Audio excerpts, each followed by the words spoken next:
You're the Spurp, back with another video, and Amazon just dropped a special episode of Invincible called Invincible Atom Eve, and it's just a prequel giving you all of her backstory. And I'm just gonna kind of break this down and just kind of give you my thoughts on it. And we do got a release date also for Invincible season 2. I think it's coming out like October. So let's just hop right into this, because this was really interesting.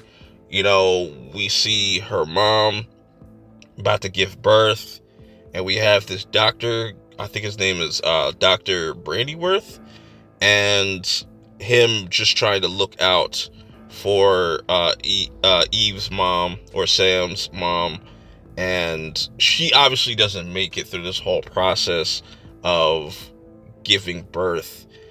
And what ends up happening is the doctor kind of pulls this whole switcheroo, because, you know, the government, she's pretty much like a government experiment, and he kind of resents that and wants to protect her by any means. And what he ends up doing is he kind of switches the baby, because this Sam's parents that are her parents now lost their child, you know what I'm saying, and he's able to kind of switch that around to make it look like, oh, their baby survived, she's healthy, but it was a way to kind of protect Sam in that moment. Then it cuts to just her growing up, not really fitting in as a kid. The mom is the only one that really cares about her. The dad is pretty much a douchebag, just looks at her like a weirdo. A lot of people kind of just look at her like a weirdo, but she's very brilliant. She understands molecules, like it's like she can see them, and that was really interesting until she meets her first friend, Val, and stuff like that.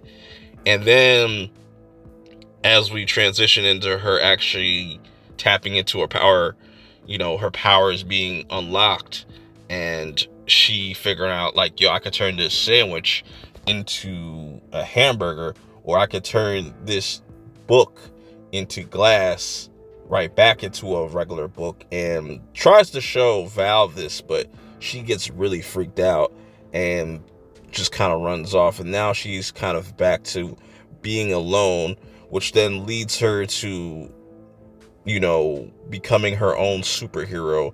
And Dr. Bradyworth comes back into her life, but she doesn't recognize him. She just looks at him, sees just a dirty ass bum, but he's actually trying to help her, because the more she uses her power, the more of a target is going to be on her back, because the government wants to get her back, because she's the perfect experiment that they were working on. And then there's these other imperfect experiments that we see that are just failures. But I really like seeing the progression in her just saying, like, I'm going to take matters in my own hands, even stopping her first kind of criminals and whatnot.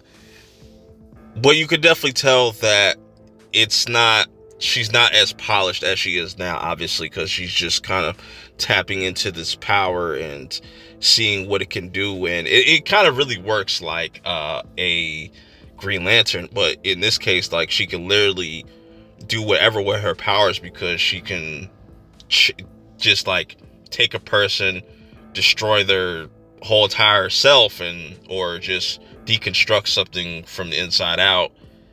And it's just really crazy how her power works. And she has her first big fight with some of these villains, and also these other imperfect experiments, which leads her to get captured when she's trying to save the doctor, and she finds out that her mom is still alive.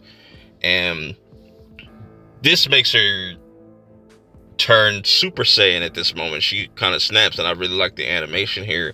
And she could have really killed these guys, but then kind of just, I guess she ran out of energy and whatnot. She's able to kind of self-heal as well, and she is just super OP.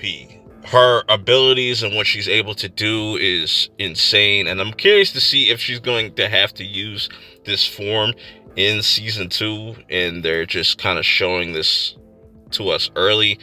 And I like that she felt bad having to fight these other imperfect experiments, because she looked at them as her family. She looked at the doctor as more of her father than her the dad that she has now, and she even changed the photo. So this was a really dope, you know, special episode. It's about 50 minutes long to kind of just give you some backstory on Sam's character. I hope they do this in between seasons. They should do this more often. I do hope that with season 2 we see some better animation.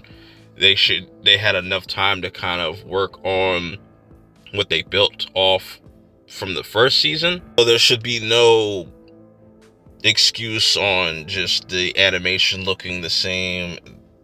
It looks like we're getting a little bit better animation.